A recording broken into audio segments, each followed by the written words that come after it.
Hello and welcome to the DrivingMaul show. Hi, I'm Paul. I'll be your host this evening. And what are we going to talk about? Well, we're going to talk about Super Rugby mainly, and also Eddie Jones has named his first Wallabies squad. So we'll have a look at that as well. Those are going to be the main topics for this evening. Don't forget, you can join us at 8 p.m. every single Monday on Facebook, YouTube, and Twitter. Also, you can go to search New Zealand Sport Radio, or at DrivingMaul on Twitter, actually. And then you can also, what's the word I'm looking for? I've gone blank. You can also catch us as a podcast as well on all your favourite pod catchers. So do, if you want to listen to the recording. So great for you to all join us. So we'll have a quick look at Eddie Jones's selection first. I've been listening to the Eddie podcast, which is basically a weekly podcast with Eddie Jones, where he sort of has a chat about, he was having a chat about Six Nations, and he's been talking about Super Rugby, and also the build-up to the Rugby World Cup as well. So that is worth a listen. Kind of interesting to see that he was saying, look, most squads nowadays are hitting towards that kind of 40 mark because of injuries and all of that kind of stuff. And he was going to try and keep it tighter to the 33 kind of level talking about how to make the people actually earn that jersey more, that recognition more. I'm sure there is an element of that, but I think if we look at the list of who he has brought up, I think there is also an element of we know that there are various players in Japan, especially, who will be adding their names to this list. Hence the only picked two fly halves, whereas I think we'll see Quade Cooper getting involved with being given a shout ahead of the Rugby World Cup in the centres there as well. You've got a couple of utility players in Hodge and Fluke, whereas I think it's a Karevi who will also get part of that as well. Nocturnal Right says, not sure if Eddie's squad will reflect his idea that possession rugby is dead. Well, we'll have to. That's an interesting concept. That's the one when we look at the stats that I'll be showing for the Super Rugby games. I have been highlighting the team that kicks the most as green, as that is supposed to be apparently one of the best indicators as to a winning team. And the people that kick the least red. So that would suggest, that possession rugby isn't the way forward. But then Ireland do play a very possession orientated way as well. I'll try to just point out there are 7 players joining by Zoom as well. Okay, so I didn't realise that. I missed that point, but let's have a quick look at some of the players in here. Seppo Robertson and Skloop are the loose heads, and tight head Alan Toa and Pone. Obviously, Topu, Tom and Thor, I think we'll probably have back at once he is fit as well. You'd think he'd be in there. Parecki, Longerin, and Ulisi are the hookers. Frost, Neville, Swain, Holloway, and Hannigan in there. Really fun, interesting to see how the rehabilitation of Ned Hannigan after kind of lots of detrimental points about when he was being picked by Rennie as a 6. Interesting to see him come back. Looking into the back row, then Gleeson, Hooper, McWright, Samu, Valentini, and Wilkin. Got another uncapped player in there. Halfbacks, White and Longerin. I think it's a bit harsh on the kid or the player from the Reds. I've gone blank as to his name, who I think is a decent one. McDermott. Fly half, Sonelson and Carter Gordon. Carter Gordon having a cracking start with the Rebels. Into the centres then, Ikitau, Fiketti, Hodge and Fluke. And then the outside backs, now Quintatasi, or Marky Mark, Pataya, Kellaway, Wright, Jorgensen and Vunivalu. It's interesting to get Nelson Dale's sort of comments there that he put on Twitter, that Vunivalu and Donaldson are lucky. Definitely think that Vunivalu particularly has been very lucky in this one. And on there. So yes, I do think that is. Yeah, I'm surprised to see Vunivalu in there, to be honest. Obviously, Karevi will be one of those players who's on the old Skype or Zoom call for this one, and again, we'll probably come back in to the squad when it actually comes to when the overseas players get called in for the international windows as well.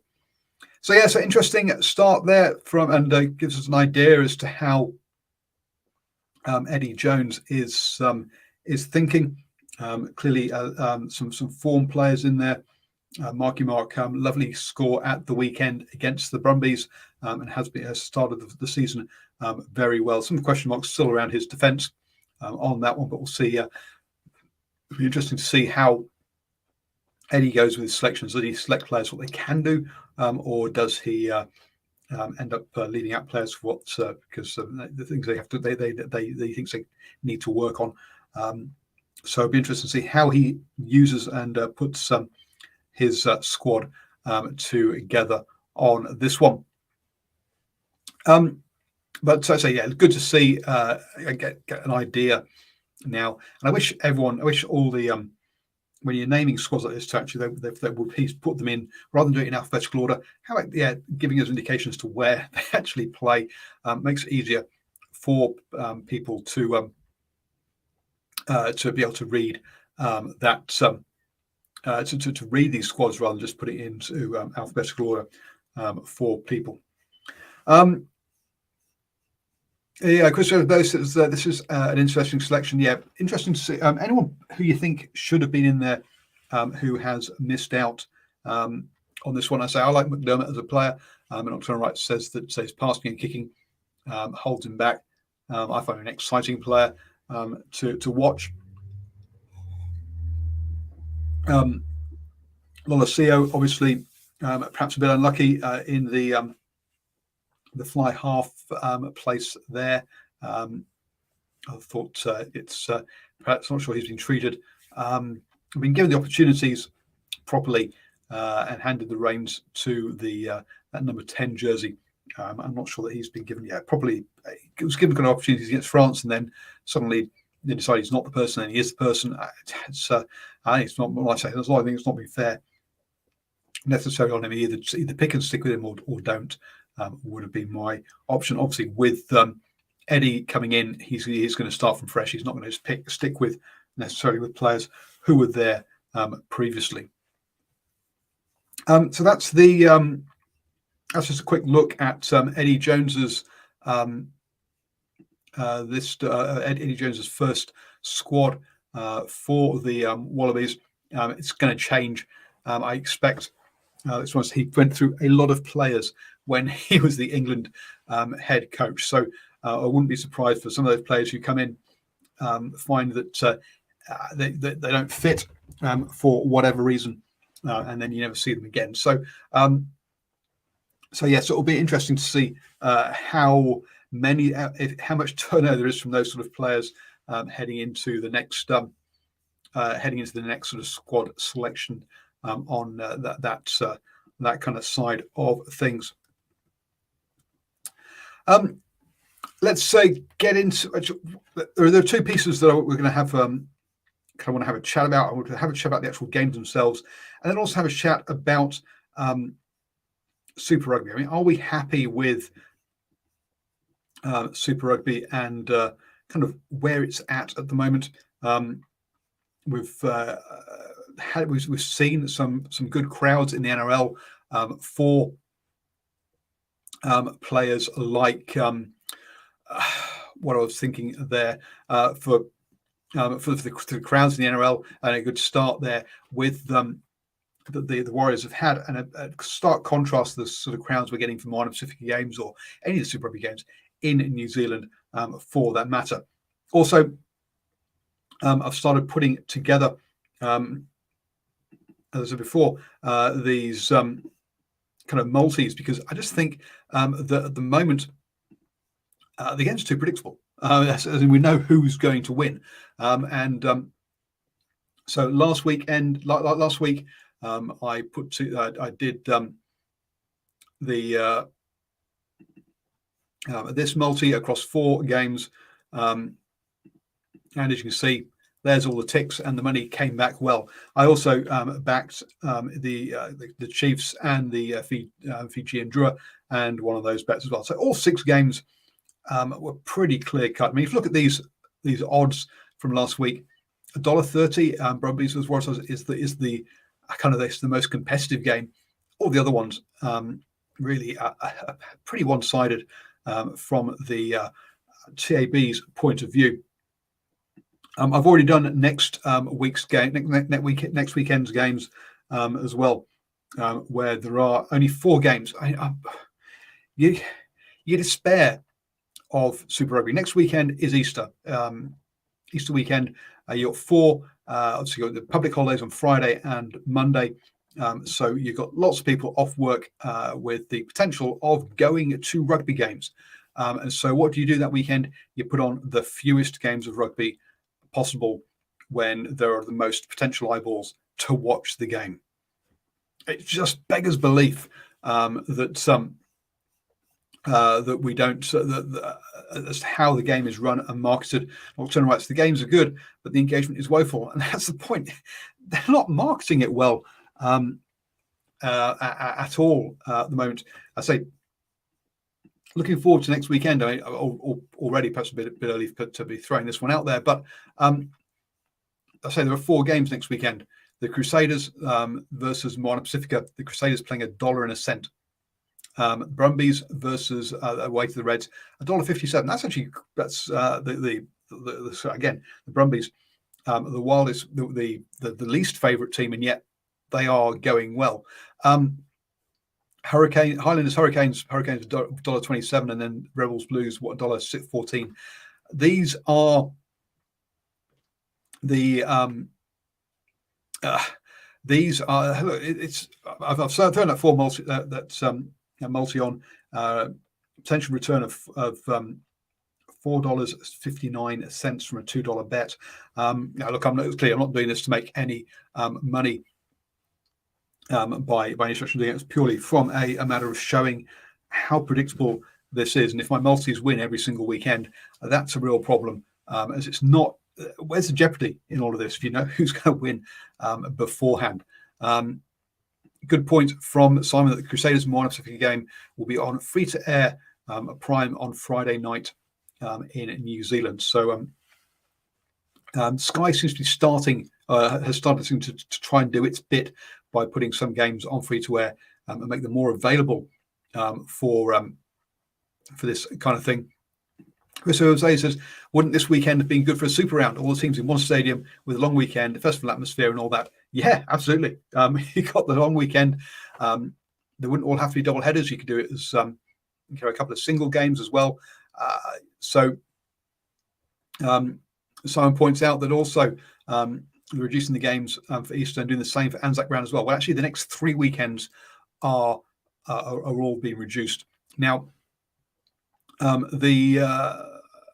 and again, it's because we're kind of middle of the competition, I think, and so hence that's where all the buys are, rather than having the buys or having teams having buys at the beginning or buys in week 1 or buys in week 16. I get it, but you need to be aware of your environment. You don't just go. The competition is existing in a vacuum. We'll design the ideal competition and ignore what people are up to. It's and Dr. Wright, when Super Rugby is treated as training for the national teams, meaning and spirit leaves. yeah, agreed that this is there's by doing this sort of stuff over public holiday weekends, you're making it more obvious that that's what this is about. That it isn't actually about the competition itself. This is all about prep for what's happening in the second half of the year. So why should people pay that much attention to it if you're not going if you're on that side of things? So yes, it's a real problem. Simon Hughes, the quality of competition has gone really bad, but it's going to take time to get back to competitiveness. Australia need to improve. Chris Rose, yeah, I love Super Rugby. I love Super Rugby too, but I'm just finding it harder and harder they're making it harder and harder for me to love it at the moment, which is the problem. I think they've got just about. I don't think they've got that. The format's okay now. It's pretty understandable. We're heading in the right sort of direction. I probably would have gone for two. I think I've said before, I would have gone for two conferences, an Australia conference and New Zealand conference, and had a Super Bowl kind of final between the two of them. But yeah, it is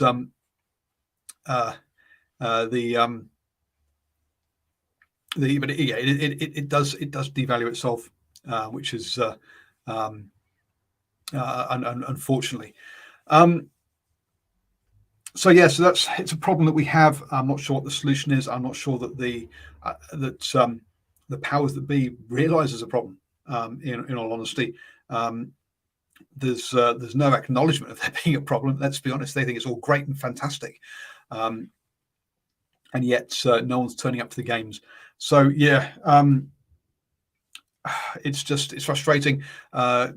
Interesting podcast from the Attacking Scrum, looking at what's happening in Wales, where they've just had an EGM and changed their structure and got themselves a what was the what was the problem? What was the CEO and the board and stuff in Wales, and a lot's talking there about getting back to grassroots and building from the ground up. You know, kind of wondered, is that what New Zealand needs to do to get the rugby clubs back being the centres of communities? Because I know my rugby club, unfortunately, here in Waihi, is down to one team now. For the past 2 years I've been here, we've had two teams, and then the B team has enough players this year. Last year it was touch and go, so it's a bit worrying seeing that's the situation. I don't see anything from the provincial unions as to sort of guidance as to how clubs are supposed to grow. All this talk of money to grow grassroots, and yet I still don't know how any of that money is being spent to try and increase participation. I've not heard anything so far from unions or provincial unions. Now maybe I've missed it. If you've seen it, let me know. Please do. But I think so it really is a bit of a problem there. Because on basis, I read in Rugby Pass that New Zealand Rugby may allow Kiwi players to be eligible for the All Blacks playing anywhere in Super Rugby. Is that a solution? I think it's definitely something that should happen. Yes, I don't see why. Why, as long as the players get released and available, and they're handled the same way in any of the teams, why should it be a problem? As long as they're in the right competition. Yeah, I wouldn't bother reading Rugby Pass if I were you, Chris. It'll be too much clickbait for my liking over there on that one. Letting clubs die will kill New Zealand Rugby in the end. Yeah, there was, again, I think it was Attacking Scrum podcast about a number of years ago now. Had an interview with a guy who wrote a book about who follows sports and fans and that kind of stuff. And one of the things he said was that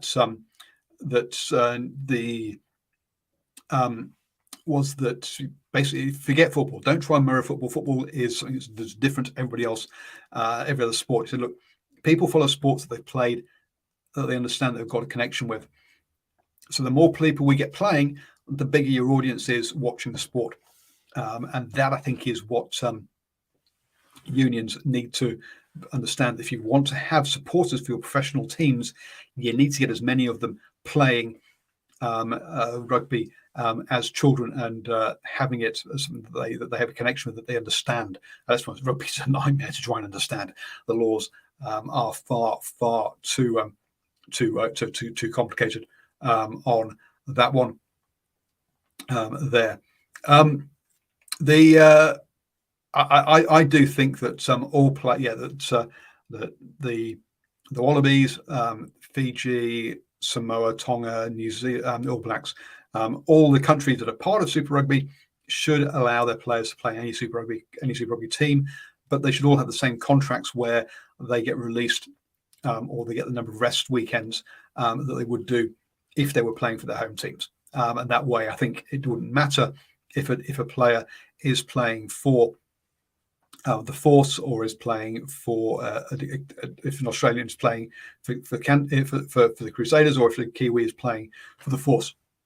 And I think that would be a better way of doing it. Maybe put some sort of salary cap, and let the players move around. Could be an interesting way of doing it. Simon Hughes, interesting. That Australian Rugby could do the same thing. So Australian Rugby, apparently, if you're a Stan Sports fan, you get reduced tickets to 4 games. That'd be an interesting one for you could, if you've got your Sky pass or your Sky membership, you got your Sky thing, you can get reduced tickets to the games. Again, people want to watch games on TV that have crowds at them and atmosphere at them. Because it shows that people that it's a game worth watching. So I actually think it's better for Sky to have full crowds, full grounds and fans at stadiums, not trying to make them all watch on TV. Apparently no, they're not doing it. Perhaps it would be a good idea if you've got a Stan Sports, or you've got a Sky Sports subscription, you get cheaper tickets or you can get free tickets to some of the games. Apparently giving all the local clubs free tickets already, so trying to get as many people to turn up as possible. But anyway, that's a little rant there as to kind of Super Rugby is not in a great place. And I don't see the acknowledgement about that, and they're actually trying, and any opportunity to try and change that. I think rugby's in a bad place in New Zealand as well, with less clubs, or with clubs having less teams. And I think that's a problem as well. There's a real problem trying to get that junior sections in a lot of clubs are very strong and doing really well. Then they go off to high school or college. And the problem is getting them back again as well. And also, when the kids go off to university, is there an effort to try and get them into local clubs at university, or having a university club as well? So,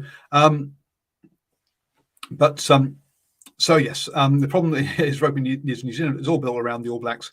It's a blessing and a curse at the same time. Sure, look, the All Blacks and the strength of that brand has funded New Zealand rugby. I mean, it's not had the same issues as South Africa and Australia have had around lack of funding, but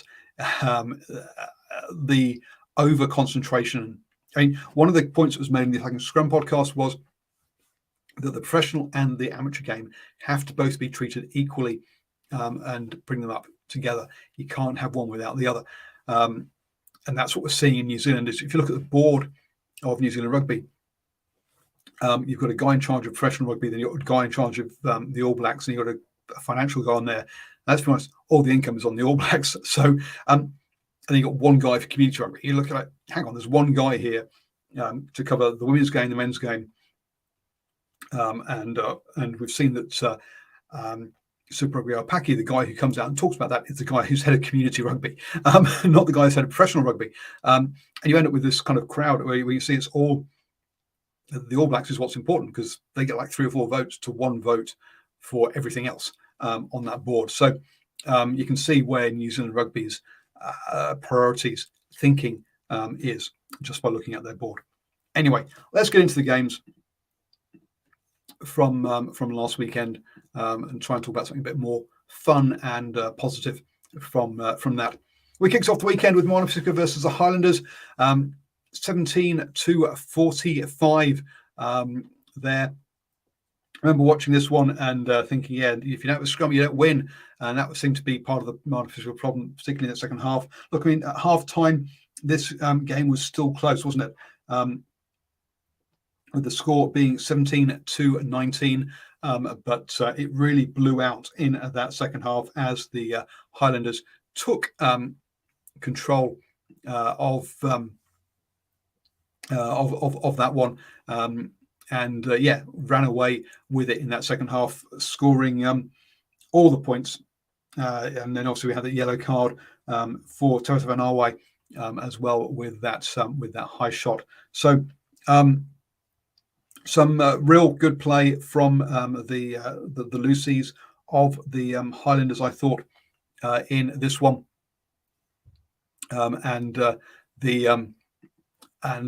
took the spoils, and the Highlanders sort of starting to have really turned things around after what was a really poor start to the season for them. Looking like they're going to make the top 8 and get themselves into the playoffs or the finals at least. I don't think there was ever any real doubt about that, but the way they started, there was a little bit. With all those losses, but good win for them. Nice strong win, and also you've Fakatava coming on and getting some game time, and showing he can play as well. Look, he's still coming back from, or still getting himself. It took Dave McKenzie a year or a season after his injury to get back to his best.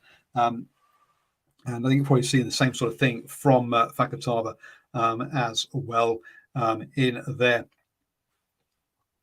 Next up, the Reds versus the Crusaders. And to be honest, this was closer than I was expecting for this one. 25-12, I thought it would blow out to be more than that. Look, you're only kicking 25%.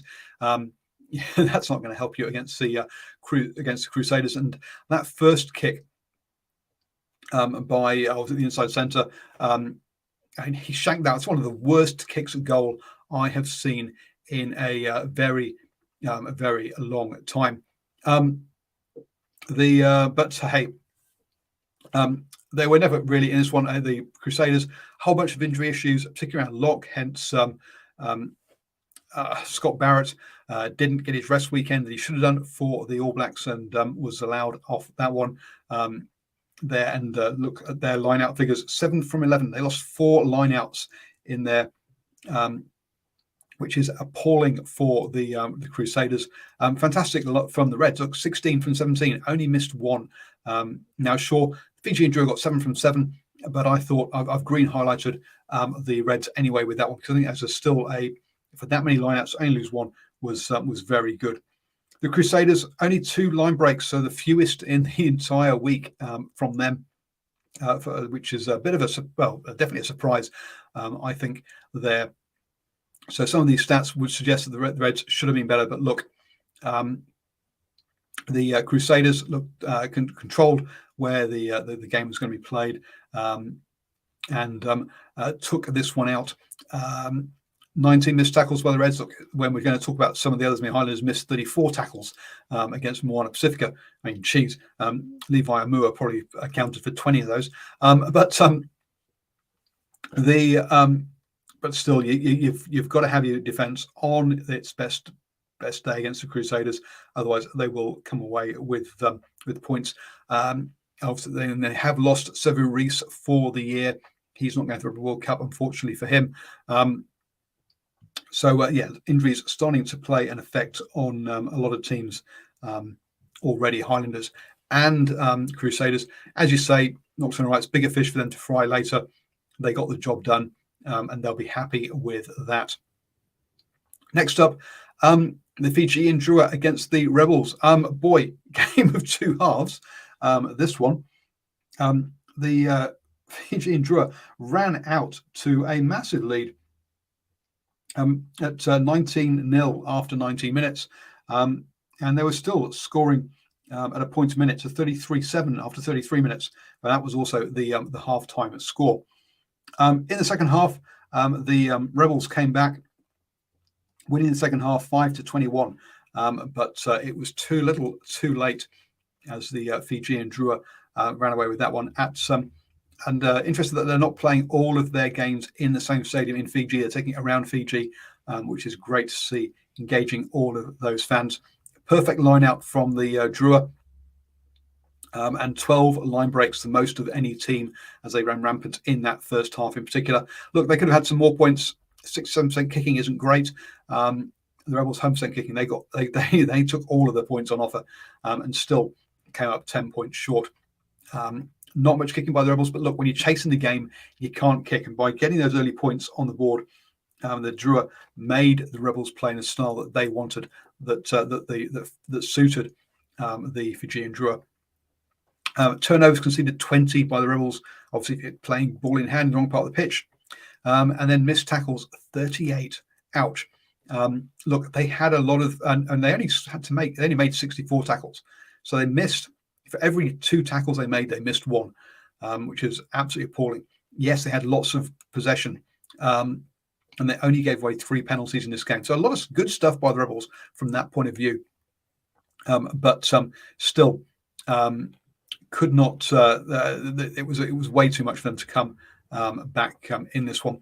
Move all the games to Fiji to get some engagement. Hey, I've been thinking you should do. I mean, taking games there and then putting on flights for fans, especially over a public holiday weekend, right? Make it do holiday packages. Go over there, get people to get some end of summer sun, and that's what we've had bugger all sun here in New Zealand, and perhaps have some others in New Caledonia and other places as well. I mean, there's a whole bunch of places you could do and make it a weekend of things there.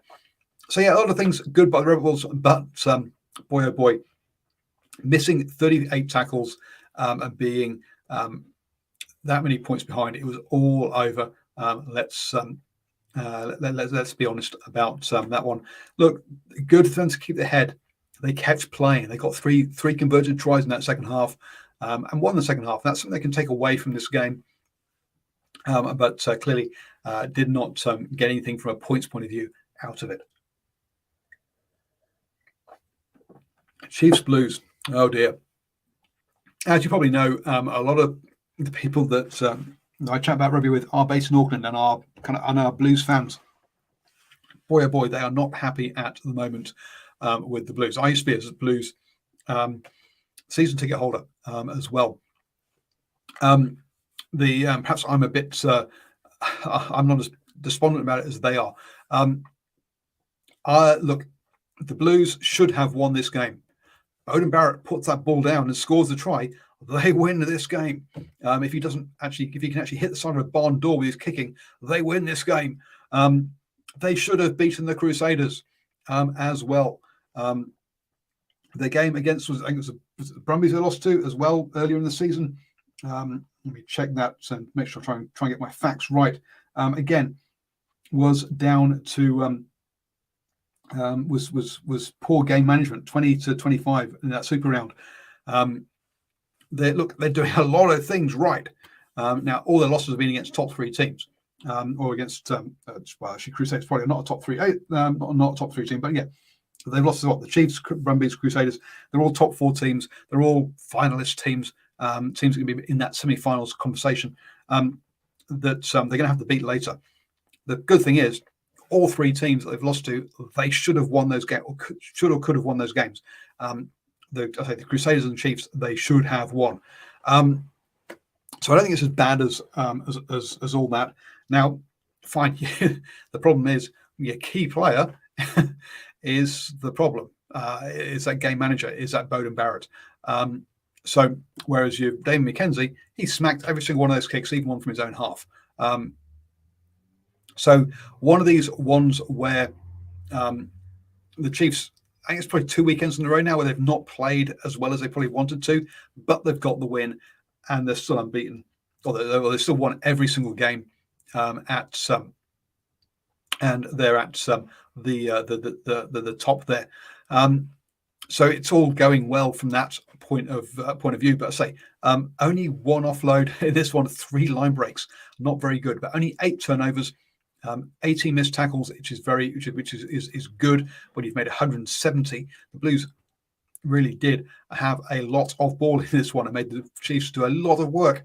Only 18 missed tackles, whereas the Blues made missed 11 tackles, the lowest of the weekend.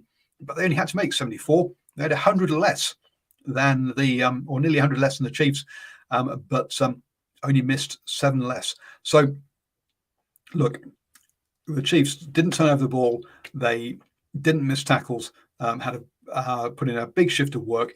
And I say this Chiefs run has been about their defence, not about their attack. Yes, they've been scoring points, and Narwhal had a great game. Now you can understand why the Blues let him go. They've got Talia, and they've also got Clark as well.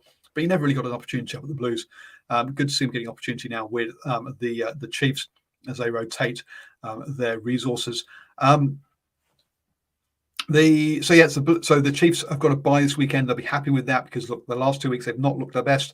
They have rested some of their players over the last weekend.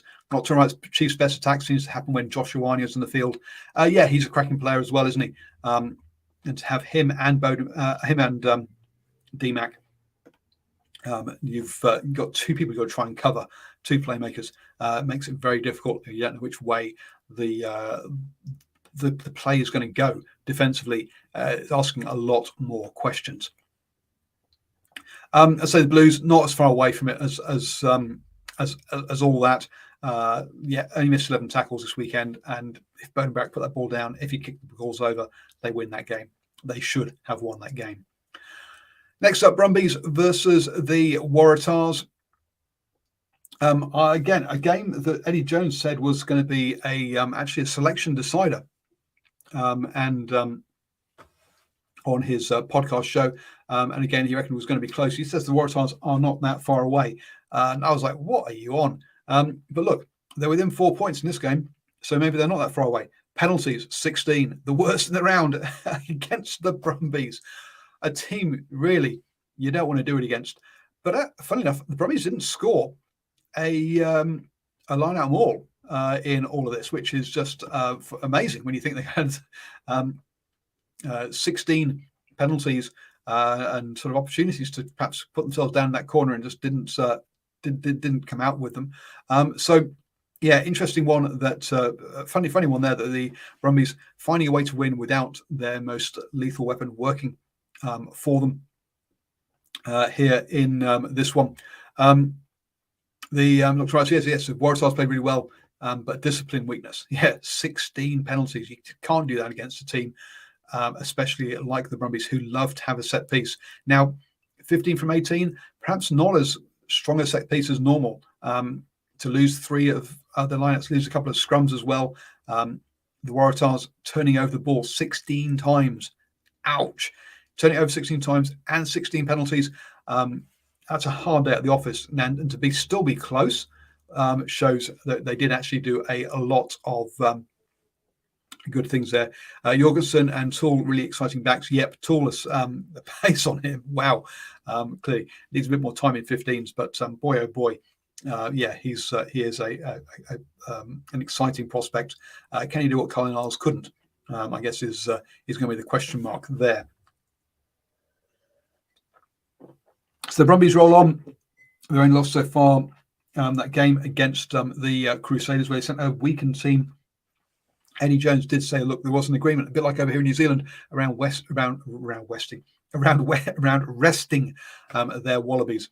And so that's when they chose to rest their players for that one.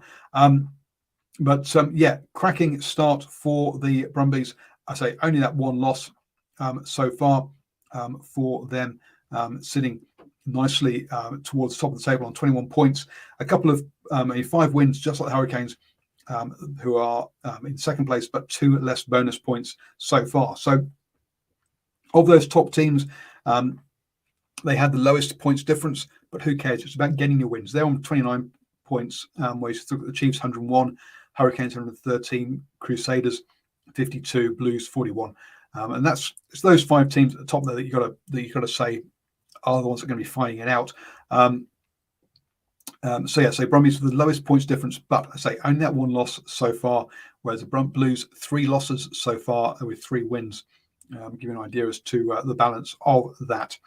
And then it's not a big drop. It's only 2 points back to the Highlanders and the Fijian Drua and Reds. But from a quality point of view, yeah, there feels like there's a line you draw there between 5th and 6th place. You got those top 5 who are going to be the top 5 come the end of the competition, and you got the teams below them who are fighting it out for all of those places. Final game of the weekend, Hurricanes versus the Force, 45-42. I looked at that score and went, wow, the Force kept in this one. And then you look at some of the stats and go, whoa, 184 tackles, 16 penalties. Boy, you Force, you didn't help yourself, did you? A lot of work there. Missed 32 tackles, not quite as many as Rebels, but still a stack load of tackles you've missed. Having to do a big workload on 184 tackles there, the most of any team this weekend. Look, a perfect kicking performance. They didn't leave any points out there, but you've got to remember we had a score with like 2 minutes to go and then one after the buzzer as well. So there were 3 scores down going into the end of the game. The Hurricanes were comfortable winners, even if it only looks like a 3-point scoreline on this one. So whilst it looks like a close game on the scoreline, it wasn't in reality. Perfect scrum from the Hurricanes. I'll be happy with that. Only 14 kicks. I played a lot of possession rugby. Someone earlier said that Eddie Jones doesn't think that's alive anymore. In there. Great. So good, comfortable win for the Hurricanes in this one in the end. But great for the Force. They played right to the end. Got themselves a losing bonus point, which I think a lot of us weren't expecting them to get. So good on them. And good spirit shown by a couple of teams there. Rebels, I say, coming back from playing a second half when the game was well lost. The Force finding back to get a losing bonus point when the game was well lost. So some good character shown by those teams over from Australia with those 2 games in particular. I've had a couple of totals in here. One that is interesting, I think, missed tackles, 268 for the week is the fewest number of missed tackles we have had for a week, for a round of games so far. So it looks like defences have improved from week 1. We had 324. We're down by about 50 to 60 missed tackles. So nearly 10 tackles or 8 or so tackles per game has been lost, has been reduced from the opening weekend as defensive systems start to improve, as players start to improve there. Looking across the other ones, the titled up there, like points, kicks, offloads, line breaks, turnovers conceded, tackles, penalties. I've not seen a particular trend. 125 penalties this weekend, exactly the same as last weekend. I did think we were going to see less kick. The kicks was going to be significantly down because 29 kicks with the Crusaders are the most this weekend. Kicks from hand in play is actually, that's the first time it's been below 30, and 14 from both Rebels and Hurricanes is again the kind of the same level as last weekend, and is the fewest across any of the weeks. Is 14 is the fewest number of kicks any team has made, and yet with 249 kicks, it's still about the same, but it's actually 2 more than last weekend. And it's kind of about the same sort of number of kicks as we've had for a few weekends now. Not as high as round 3, with 300 odd kicks, and round 2 with 311 kicks. But still, it hasn't dropped. It isn't a constant drop. It looks like that's the kind of the level, perhaps about 50 kicks less per round than those rounds 2 and 3 in there. Ultra-rights, Moana Pacific 2 top tackle busters in the comp, but they can't score enough of them. Look, at the end of the day, if it's down to 2 players, you can just you know it's going to come through 2 players. then you just triple team them or quadruple team them. Sure, they're going to get front football, but that player's then out of the next play. And those guys can only carry it so many times and can only bust so many tackles before their bodies give up. So it's not about having a top ball bust, a top tackle buster. It's about your structures and creating space. Rugby is an evasion game. It's not a collision game. It's about finding space on the pitch. It's not about smacking into people. I know that's what a lot of people think it is about, but the teams that do well are the ones that find space and put players into space. They take contact. They do the physicality to create that space elsewhere. It's not the physicality isn't the purpose in itself on that one. I'm getting a sore throat. I've been talking continuously now for 45 minutes. Thank you, everybody who has joined me. I'll be back next Monday going through all the Super Rugby games. Again, only 4 games this coming weekend, folks, on that one.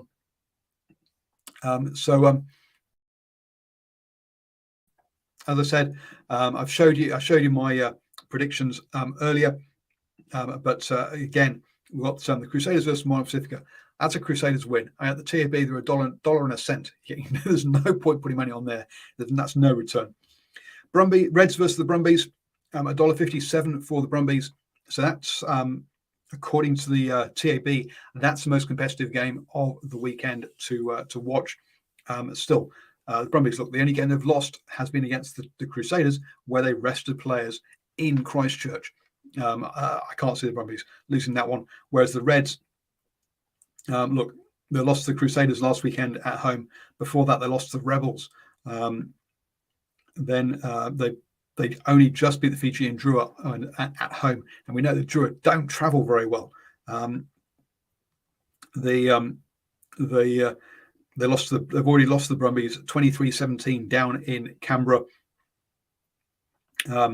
They did beat the Force in that Super round, but they also lost to the Hurricanes. So that only win so far has been the Force away, so look, I can't see the I can't see the Reds beating the Brumbies. Highlanders versus Hurricanes. Look, Highlanders have been much better. Let's be honest. They started out really poorly, but look, they've beaten Moana comfortably last weekend. They got a big win over the Fijian Drua, 57-24 as well. So they got back-to-back, and before that, beat the Force 43-35 at home. Now, are those teams the Hurricanes? No, they're not. But look, they've got some confidence going to this one after losing their opening 3 games, where the Chiefs beat them 28-7. Only got 1 try there. They lost to the Crusaders 52-15. And also the opening round lost to the Blues 20-60. So top three teams, all top teams there. The Hurricanes are in that kind of crowd. Look, the Hurricanes $1.27. Again, comfortable win for them. Finally, Rebels versus the Blues. I've been impressed with Rebels this week, this season. But look, up against the Blues, again, it's a top 5 versus the rest, and the Rebels are unfortunately going to have a tough week in Melbourne. Again, $1.14 for the Blues. Look, that's got very comfortable win for the Blues written all over it. If whoever's at 10 can actually control the game, Beauden Barrett, is he going to be there, or will he be rested for this one? We'll have to wait and see about that. But clearly, whether it's Beauden, whether it's Perifetta, whether it's Plummer, game management is the problem for the Blues. Right. See you all next week, Monday, 8 p.m. on YouTube, Facebook, and Twitter, or listen to the podcast. Thank you, everyone, for joining me. Don't forget you can support the show, patreon.com/NZ Sport Radio. The link is scrolling across the bottom of the screen. It has been all show, and help us out with our tech and other costs that we need to make all this streaming available for you. Thank you so much. Don't forget, Wednesday night is going to be a Warriors celebration, as we have our NRL show by Brad and Richie, who will bring you the standoff.